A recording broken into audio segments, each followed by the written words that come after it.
Hello বন্ধুরা, আমি সুস্মিতা চলে এসেছি আবার একটা ছোট্ট মিনি ব্লগ নিয়ে। তো আজকে আমি এখন রান্না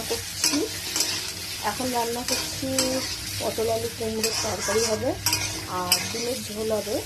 ডিমের ঝোল বলতে গোটা ডিম না, ডিমের অমলেট করে হবে রান্না। কারণ ডিমের কি অবস্থা দেখো, ফ্রিজে রাখা হয়েছিল সব ডিম ফেটে গেছে।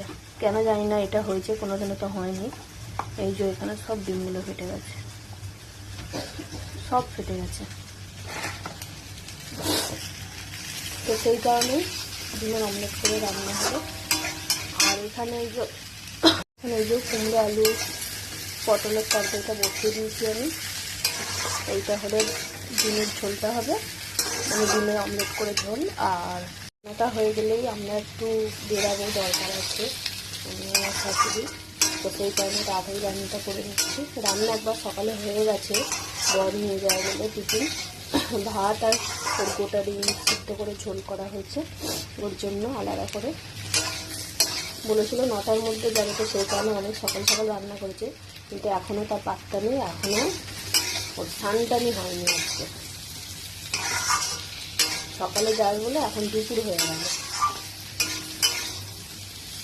চলো ভিডিওটা আমি এখানেই শেষ করছি। তোমরা কমেন্টস করে জানিও তোমাদের কেমন লাগলো, আর লাইক তো করবেই। তো চলো টাটা।